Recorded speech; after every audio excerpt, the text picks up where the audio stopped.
welcome back to Fabrication 101. We're going to do something a little different. I decided I need to build a couple tools for around the shop, and it got me thinking about how you can use these types of projects, little projects, to really increase your fabrication skills. If you make an effort, what do they call it? Intentional effort to improve while you're doing things like this, then you're going to build your skills. And so some of these are going to be really simple. Some are going to get a little bit more difficult, but that's the goal, is to increase your ability, your skills as you do the projects. And so this first one we're going to do is called probably a tool you've probably seen in a lot of other videos. I've had them before. I don't know where the ones I've made previously are, but it's called a third hand. And a third hand is basically just a tool to help you hold things in place.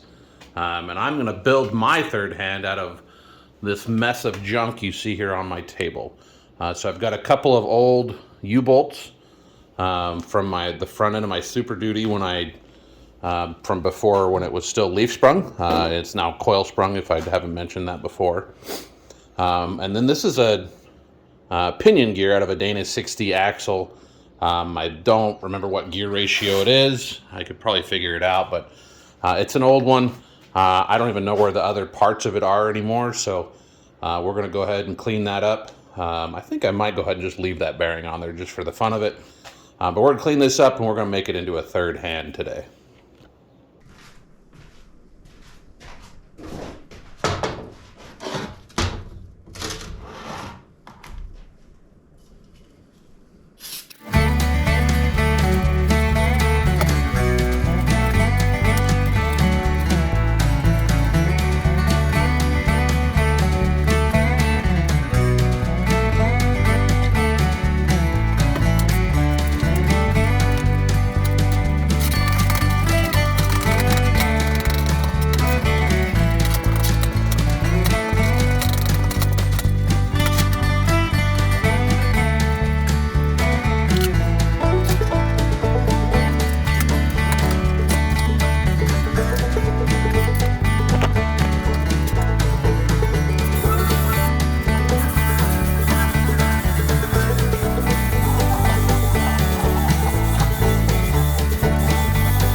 Alright, all those are cleaned up.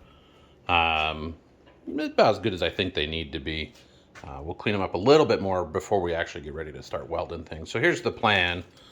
I'm going to take this particular U-bolt, and I'm going to make a couple of cuts in it. I'm going to cut it right here, as close to the middle as I can make it. And then I'm also going to cut them here and here. Then the plan is going to be to put a bend about here to bend this out, but have this pointing down, and that'll create those two pieces will create the legs or the feet for my third hand. Once that's done, then I'm going to take this U-bolt. I'm going to cut it off right about here-ish. I'm going to go ahead and sharpen that to a little bit of a point, not super sharp, because I want to create a point for the third hand to press down on.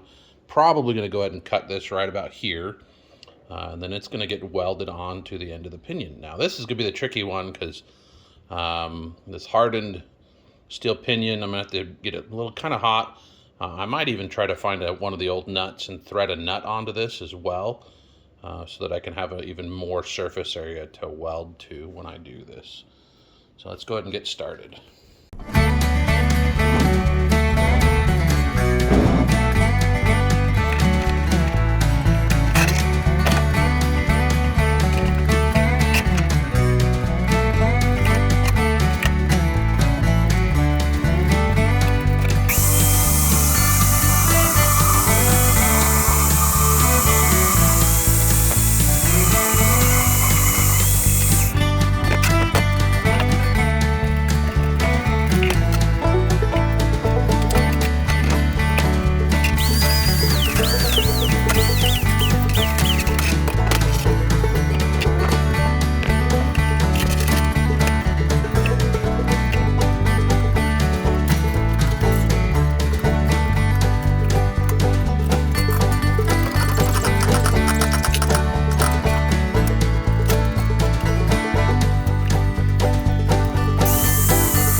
All right, all the pieces are cleaned up, kind of set up. Then, oddly enough, this is exactly the kind of situation where a third hand would be really nice, because this thing is kind of perched precariously while I get ready to tack weld it. I'm just going to go ahead and do some tack welds here, and then on the other side.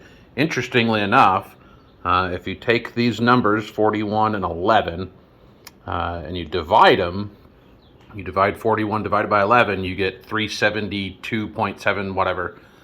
So this tells me that this is a 373 gear ratio pinion. Not a whole lot of use for that in rock crawler type world.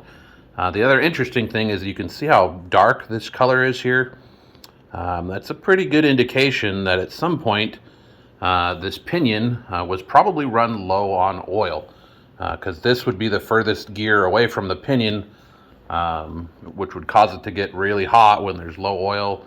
Either that, or maybe there was no oil slinger or system in there that would cause it to overheat. But anyway, that bearing at some point in this ring gear's life, or this pinion's life, got pretty hot.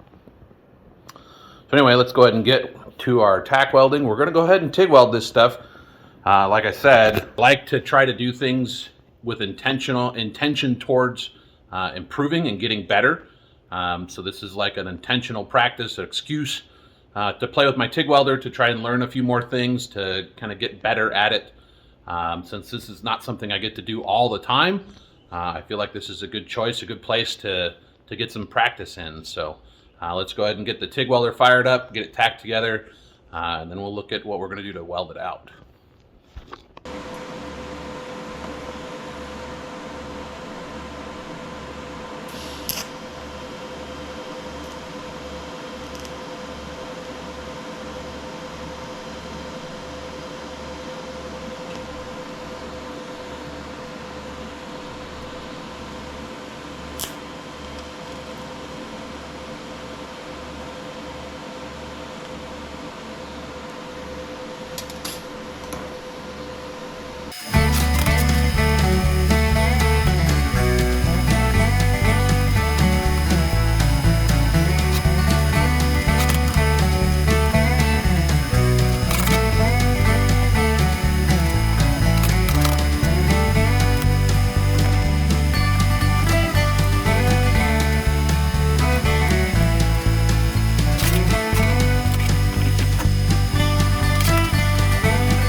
And there you have it. The third hand is pretty much done. I don't know that there's really much else I need to do to this little guy.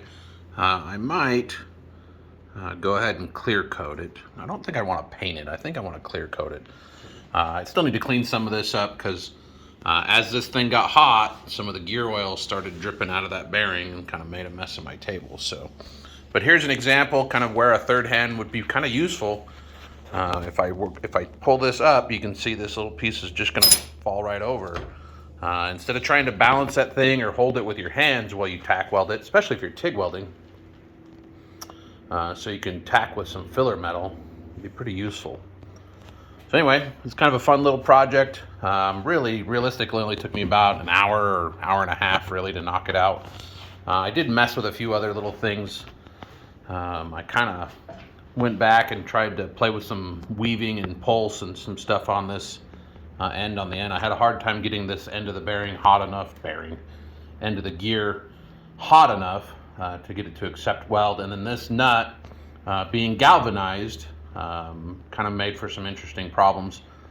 Got to clean that stuff off pretty good. I guess I didn't get it quite as clean as I would have liked, but I do think this little guy is gonna be pretty useful around here. So that's going to do it for this kind of short, quick little video today. Check back. We got I think 4 or 5 more of these little projects to do. Again, some of them are going to be like shop organization stuff. Some are going to be little fab tools like that, but they're all going to be places where you can go and practice your skills and try to improve your fabrication and your welding abilities while you're completing them. That's the idea of intentional practice. It's a hard, you can't just keep doing the same thing over and over and expecting a different result, especially with a welding machine. If you don't change a setting or a parameter or what you're doing, nothing's going to change. The weld's going to be the same all the time. So if you're running into issues, again, you got to do a little bit here, a little bit there, a little bit of practice, intentional practice. Focus on the variables, make one change at a time, and see what those changes are doing to your welds, and see how they're coming out. Anyway, that's going to do it for this episode or this video here. Make sure you like, comment, subscribe if you haven't done so already. And I will see you guys in the next episode of Fabrication 101. In the meantime, do yourself a favor, do me a favor, and go build something.